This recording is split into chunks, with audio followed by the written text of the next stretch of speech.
रुपए गिरता है तो देश की साख गिरती है। आज रुपए जब वो 60-62 था तब देश की साख गिरा रहे थे, अब तो 95 रुपए हो गया। युद्ध के हालात में क्या कर लेंगे हम बताइए? युद्ध के हालात में क्या कर लेंगे? हर बात में एक बहाना खोज लो। युद्ध के पहले नहीं बढ़ा क्या? आप जबरदस्ती आप सरकार को मत डिफेंड कीजिए देवी जी। आप तो सरकार के ऐसा लग जाता है जैसे आप भैया बीजेपी का प्रवक्ता को बुलाओ। नेहरू की गलती, नेहरू की गलती, नेहरू की गलती, और हम जाएंगे झप्पी पा झप्पी पा झप्पी पा। अरे बेटे लेकर के आए हैं, अरे हमारी जो है फादरलैंड है, फादरलैंड है। क्या तो देखिए प्रवक्ताओं को बुला कीजिए, हम लोग को बात करने दीजिए। हम बेवजह लड़ने नहीं आते। वो एक्सपर्ट है, बुला करके हम जा रहे हैं। कहाँ एक्सपर्ट है? बीच बोल रहे हैं, बोलने देना बड़ा एक्सपर्ट है। अरे बात मैं बीजेपी से कर रहा हूँ, आप क्यों टोक रहे भाई? कुछ नहीं, आप बीजेपी की सपोर्ट कर रही हैं, बीजेपी की बैटिंग कर रहे हैं, भारत की नहीं कर रही है। भारत की करती तो गरीब की बात करती। मैं एक्सपर्ट हूँ, मैं हिंदुस्तान की बात करने आया हूँ। आपके लिए बीजेपी मतलब हिंदुस्तान है। गोदी मीडिया एंकर अपनी डिबेट के दौरान बीजेपी की चाटुकारिता तो करते ही हैं, लेकिन साथ ही एक्सपर्ट के नाम पर बीजेपी के चाटुकार को भी बुलाया जाता है ताकि वो मिल बांट के साथ में बीजेपी और मोदी जी को डिफेंड करें। आज की इस वीडियो में हम देखेंगे कि जब समाजवादी पार्टी के प्रवक्ता अनुराग भदौरिया बीजेपी और मोदी की कलई खोलने लगे तो कैसे गोदी मीडिया एंकर चित्रा त्रिपाठी और साथ ही एक्सपर्ट पे नाम पे बीजेपी के चाटुकार बीच बीच में अनुराग भदौरिया को टोकने लगी और सरकार का बीच बचाव करने लगी। तो उस मजेदार वीडियो में अंत तक बने रहें और चैनल को प्लीज सब्सक्राइब करें। ये टीवी वाले भाई पिक्चर चालू करो बे। देश में प्रधानमंत्री नरेंद्र मोदी ने कहा है कि राजनीति के गिद्धों को पश्चिम एशिया संघर्ष का फायदा उठाने की कोशिश में ये तमाम लोग लग गए हैं।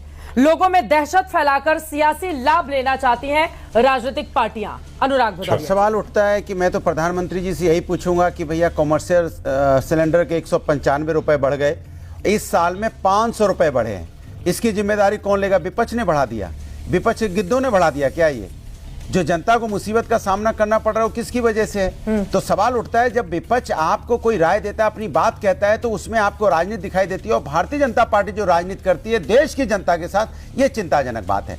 ये बताइए, इतना बड़ा वॉर हो रहा है, देश की जनता तो आपके साथ खड़ी है, देश की जनता तो देश के साथ खड़ी है, लेकिन जिम्मेदारी बनती है केंद्र सरकार की कि देश की जनता का भी ख्याल रखे। तमाम मीडिया रिपोर्ट्स हैं 150 से ज्यादा देशों में महंगाई बढ़ी है। तो अमेरिका भी अछूता नहीं रह गया है, वहां पर भी तेल के दाम पिछले 3.5 सालों में सबसे ज्यादा बढ़ चुके हैं। तो भैया अमेरिकन डॉलर और इंडियन रुपीस में बहुत अंतर है, 95 रुपए पार कर गया है। हाँ। और इसी को कहते थे कि नहीं, जब रुपए गिरता है तो देश की साख गिरती है। आज रुपए जब वो 60-62 था तब देश की साख गिरा रहे थे, अब तो 95 रुपए हो गया। युद्ध के हालात में क्या कर लेंगे हम बताइए? अब युद्ध के हालात में क्या कर लेंगे? हर बात में एक बहाना खोज लो। युद्ध के पहले नहीं बढ़ा क्या? युद्ध के पहले नहीं था क्या? युद्ध के पहले कब? मेरी बात, युद्ध के पहले कितना था? 60 रुपए पहले ही बढ़ा था तेल के दाम। पहले की बात करो, जब से कब बढ़ा था? युद्ध के पहले कब बढ़ा था? जब से सरकार आई है लगातार 95 रुपए, अभी तो 5 ही रुपया बढ़ा है ना युद्ध की वजह। उसके पहले तो 87 रुपए हुआ, 86 रुपए हुआ, 85 रुपए हुआ, 84 हुआ, 83 हुआ, 80 हुआ। किसमें बढ़ा? मैं पूछना चाहता हूँ। सवाल की बात हो रहा है, आप जबरदस्ती आप सरकार को मत डिफेंड कीजिए देवी जी। आप तो सरकार के ऐसा लग जाता है जैसे आप भैया बीजेपी का प्रवक्ता को बुलाओ। बीजेपी के प्रवक्ता तो बड़ी दिक्कत होगी भाई। मेरी हाँ में मिलाइए, राष्ट्र की हाँ में मिलाइए, राष्ट्र की बात करिए। नहीं, आप भाषण नहीं, आप तो मैं बोल रहा हूँ, आप कह रहे हो कब बढ़ा पूछने लग गए मुझसे। अरे मैं तो राष्ट्र की बात कर रहा हूँ कि हमारा रुपया गिर रहा है, तो राष्ट्र की चर्चा होगी ना, रुपया क्यों गिर रहा है? तो रुपया गिर रहा है, तो जब यही तो बोला जाता था कि रुपया गिरता है तो सरकार की साख गिरती है। अब 95 रुपए हो गया तो सरकार की साख नहीं गिरी क्या? 95 रुपया क्यों हो गया डॉलर? देखिए ऐसा है, बताएंगे घर में बैठे, यहाँ तक तो आ नहीं सकते, बताएंगे क्या वो? आज जिस तरह की स्थिति पूरी दुनिया की बनी हुई है, किसको प्रॉब्लम नहीं बताइए? अच्छा, किस देश को प्रॉब्लम नहीं हो रहा है? और ऐसे में अगर हमारे देश की तो फिर बहुत अच्छी स्थिति है, बाकी देशों को देखिए। आज नेटो के कंट्रीज, यूरोपियन बता दीजिए, लोग लाइन में लग के सिलेंडर नहीं मिल रहा है, उनको स्थिति बहुत अच्छी है। एक एक करके उनके खिलाफ खड़ी है। अरे मैं आपसे पूछ रहा हूँ, बात करो। जो नहीं, यहाँ तो तेल के दाम नहीं बढ़े, हमें विश्व से कोई लेना देना नहीं। बैठे हैं, वहां तक आवाज नहीं जाएगी। अनुराग जी, एक बार उनकी बात पूरी हो जाए फिर आप बोलिएगा। अब ये रुपया इतना कमजोर हो रहा है डॉलर के मुकाबले। जफर साहब, एक बार उनकी बात में ध्यान रखिए, आप बोलिएगा उसके बाद। लोग टीवी पे तुमको इसीलिए परेशान करते हैं, सुनना नहीं चाहते, इसलिए कि बीच बीच में बोलते। सुन लो अपनी बात। मैं अपनी बात के बाद तुम्हारा सुन रहा था ना, बाद में बोल देना जो भी बोलना है तुम्हारे बोल। ये आप बोल लेना, बोल सकते हैं, मैंने बोल सकते हैं, मैंने तू नहीं, ठीक है, अपनी बारी में मैंने तू तड़ाक नहीं किया भाई, राइट है सब कुछ बोलने का। यही लोग राजा महाराजा बने हुए हैं देश के अंदर।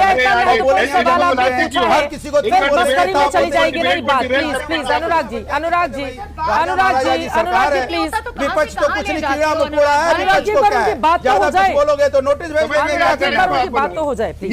बोल। अनुराग भदौरिया जी को मैं अच्छे से जानता हूं, मेरे मित्र है।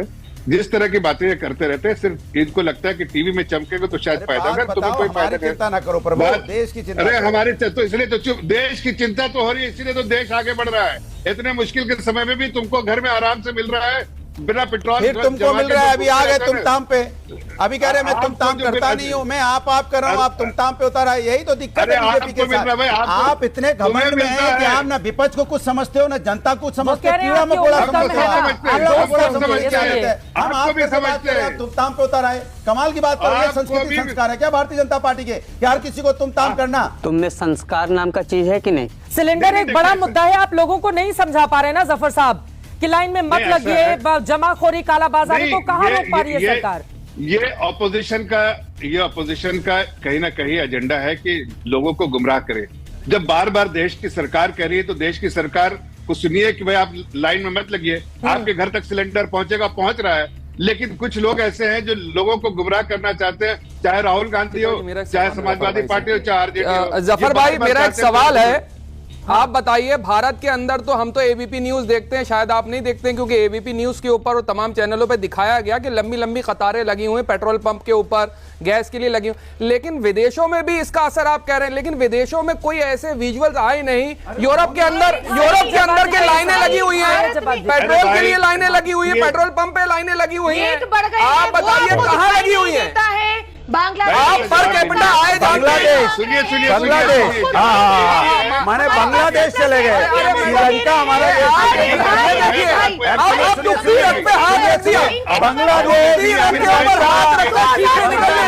अरे हमारी आबादी तो बहुत ज्यादा है ना अनुराग भदौरिया जी। बांग्लादेश से कंपेयर करते हैं हिंदुस्तान है, अमेरिका के बराबर खाने वाला देश है। नॉर्मल पेट्रोल और उसके दाम नहीं बढ़े। अरे सुनिए नॉर्मल आम आदमी वाला दाम तो नहीं बढ़ा रहा, उसकी और एक्साइज ड्यूटी कम कर दी गई है। डॉलर है, किसको फायदा हुआ? किसको फायदा हुआ? डॉलर है, उनके पास होगा डॉलर, उनके पास होगा डॉलर, उनके पास होगा डॉलर। अनुराग जी के पास नहीं है। हाँ। हम रुपए के अंदर डील कर रहे हैं, हाँ। है ना? हाँ। जो लोग डॉलर के अंदर डील कर रहे हैं वो जाना उनको नहीं। लेकिन वहाँ पर भी कीमतें बढ़ी हैं। अच्छा, कैसे इनकार करेंगे? लेकिन यूरोप में बढ़ गई वो। आप इकोनॉमी बढ़ाती हैं, पर कैपिटा आय कितनी है वहाँ पे लोगों की? नहीं पर कैपिटा और जीडीपी से आप कंपेयर करते हैं अपनी, कर लीजिए वहाँ पर व्यक्ति आय यहाँ 12,000 रुपए महीना नहीं कमाते हैं नॉर्मल आदमी, वहाँ पर आज भी 70-80,000 रुपए इनकम है लोगों की। ये क्या कंपैरिजन करेंगे? क्या कंपैरिजन होगा? वहाँ 80,000 अरे आबादी भी तो हमारी इतनी है, आबादी भी तो इतनी है, आबादी भी तो इतनी है। अभी मैं गाली नहीं दे सकता। नहीं, गाली नहीं देना। करके अपनी बात रखेंगे प्लीज, एक एक करके। नेहरू की गलती, नेहरू की गलती, नेहरू की गलती, और हम जाएंगे झप्पी पा, झप्पी पा, झप्पी पा। मेरा फ्रेंड है ट्रम्प है, मेरा भाई ट्रम्प है। ये फॉरेन पॉलिसी होती है। दुश्मन ट्रम्प है, क्या बोल कर आए कि दुश्मन है ट्रम्प, क्या बोल कर आए बताइए आप? पूरे विश्व स्तर पे जब ये था हमें तैयारी करनी थी, आपने तैयारी नहीं करी, इसका खामियाजा लोगों को भुगतना पड़ा। आप तो चले गए, ट्रम्प की तो दोस्ती भी खराब है, दुश्मनी भी खराब है, ट्रम्प को क्या बोलना चाहिए? हाँ, अरे मेडल लेकर के आए हैं। अरे हमारी जो है फादरलैंड है, फादरलैंड है, मदरलैंड है, वहाँ ये फॉरेन पॉलिसी होती है, फॉरेन पॉलिसी होती है। अच्छा हो गया, बोले बोलिए।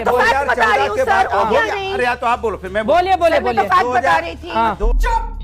बिल्कुल चुप। 2014 के बाद ही देश आजाद हुआ, 2014 के बाद ही हिंदुस्तान के अंदर में गाड़ियां आई। अब बोलने दी, मैं अपनी बात कह रहा हूं। मैं आपने मेरे बीच में बोला कितना, मैं तो आपको अच्छा अगली बार आप नहीं बोलना चाहते, चलिए अगली बार मैं भी आपके बीच में बोलूंगा। अपनी बारे में प्लीज, बाकी हमारे दो स्पॉट है, अपने बारे में देखिए। अनुराग जी बोलिए, क्लोज फ्रेंड दिखाइए अनुराग भदौरिया का। 2014 के बाद देश आजाद हुआ इनके हिसाब से, बीजेपी के हिसाब से। 2014 के बाद ही सारे IIT IIM वगैरह आए, और 2014 के बाद से हॉस्पिटल वगैरह आए। इसके पहले तो यहाँ पे कोई ना मैच होते इतना स्टेडियम थे, हम तो गरीब थे, कोई परेशान, सब साइकिलों से चलते थे, बैलगाड़ी चलते थे। 2014 के बाद ही देश उदय हुआ है, देश का विकास हुआ है। अरे ऐसे नहीं होता डिबेट, हम चले जाएंगे, ऐसे नहीं होता डिबेट। बोलिए बीच में करने से नहीं होता। आप डिबेट करने आए, लड़ने आए, आप गलत बात है। या तो देखिए प्रवक्ताओं को बुला कीजिए या हम लोग को बात करने दीजिए, हम बेवजह लड़ने नहीं आते। वो एक्सपर्ट है, बुला के रखिए, हम लोग जा रहे हैं। क्या एक्सपर्ट है, बीच में बोल नहीं रहे, बोलने नहीं देना, बोला एक्सपर्ट है भाई। यहाँ पे क्या हो रहा भाई? एक्सपर्ट है वो, एक्सपर्ट है। एक्सपर्ट हमें अपनी बात ना कहें। अरे कमर्शियल सिलेंडर अपनी बात करें, मैंने आपसे कुछ बोला, मैं अपनी बात बोलने जा रहा हूँ। क्या देखिए ऐसे मत चलाइए, देखिए ऐसे डिबेट नहीं होती है। अगर मछली बाजार बनाना है तो अनुराग जी को बोलने देते हैं, अनुराग जी को बोलने बनाना तो बताइए, बोलिए, बुलाइए, हम लोग को मत बुलाइए। अनुराग जी वैसे भी आप बीजेपी सपोर्टर ही आए हैं तो एकाएक एक्सपर्ट बीजेपी सपोर्टर आके बात करेंगे, एक्सपर्ट है, शर्म आती है ऐसे एक्सपर्ट को देख के जो बीजेपी की सपोर्ट नहीं कर रहे हो। गलत बात है, एक्सपर्ट है अनुराग जी गलत मैं बात अपनी है। बात कर रहा हूँ और मेरे बोलिए बोलिए बोलिए टोक रहे हैं। बोलिए अरे बात मैं बीजेपी से कर रहा हूँ, आप क्यों टोक रहे भाई? मैं कुछ नहीं, आप बीजेपी की सपोर्ट कर रही हैं, बीजेपी की बैटिंग कर रहे हैं, आप भारत की नहीं कर रही है। भारत की करती तो आप गरीब की बात करती, किसानों की बात करती, बेरोजगार की बात करती, महंगाई की बात करती, सिलेंडर की महंगाई की बात करती, लोगों की तकलीफ की बात करो। बीजेपी का गुणगान मैं एक्सपर्ट हूँ, मैं हिंदुस्तान की बात करने आया हूँ। आपके लिए बीजेपी मतलब हिंदुस्तान है, हमारे लिए हिंदुस्तान मतलब हिंदुस्तान है, बीजेपी मतलब हिंदुस्तान नहीं है। हम हिंदुस्तानियत की बात करते हैं, हिंदुस्तान के गरीब, किसान, मजदूर, हर किसी की आवाज उठा रहे हैं और आप उठा रहे बीजेपी की आवाज। मुद्दे पर प्लीज एक बार उनको बोलने देते हैं, ठीक है? दीप्ति जी बोलिए, दीप्ति जी बोलिए, बोलिए अनुराग जी बोलिए। देखिए बीजेपी का कहने का मतलब होता है कि ऐसा बात करेंगे जैसे 2014 के बाद ही हिंदुस्तान आजाद हुआ, हिंदुस्तान में पढ़ना लिखना सीखा, हिंदुस्तान का सर उठा के जीने लगा, हिंदुस्तान में मेडिकल आए, हॉस्पिटल आए, रोड बने, हिंदुस्तान में स्टेडियम बने। पहले कुछ था ही नहीं, सब तो एकदम गांव में रहते थे, सब किसी तरह फटे नुचे जीते थे। ये बीजेपी हमें बताना चाहती है। बात तो सही है।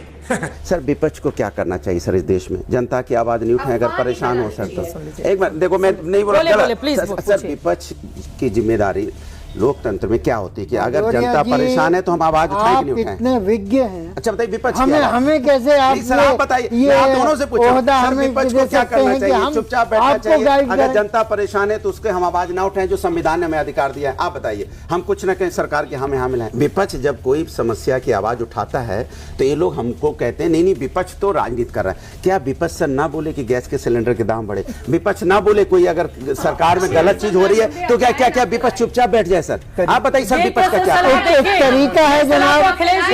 सारा सवाल है क्या विपक्ष राजनीतिज्ञ को सलाह देने चले गए, आप इनको फंसाने चले आए सर? ये आप लोगों को फंसाने के लिए आ गए हैं, आप इनके चाल में आइएगा नहीं, ये बहुत सर विपक्ष के नाते मैं जनता की आवाज उठाता हूँ। देश हित में विपक्ष एकजुटता दिखाए, हर लड़ाई मजबूती से टीम इंडिया की तरह लड़ी जाएगी। क्या रुपया लुढ़क गया है कि नहीं गया है? क्या रुपया अस्पताल के चक्कर काट रहा है कि नहीं काट रहा है? अनाप शनाप बयानबाजी करके कितने दिन तक सच को ठुकराते रहोगे? रुपये की कीमत के संबंध में मोदी जी सही बात नहीं बता रहे हैं। तो देखा आपने कैसे जब भी डिबेट के दौरान बीजेपी और मोदी जी की कलाई खोलने लगती है तो इन चाटुकारों को बिल्कुल खलबली से मच जाती है। ऐसे एक्सपर्टों के बारे में आपकी क्या राय है, हमें कमेंट करके जरूर बताएं। उम्मीद करता हूं आपको ये वीडियो पसंद आई होगी, सो प्लीज हमारे चैनल को सब्सक्राइब करें और हमें सपोर्ट करें। मिलते हैं फिर अगले वीडियो में।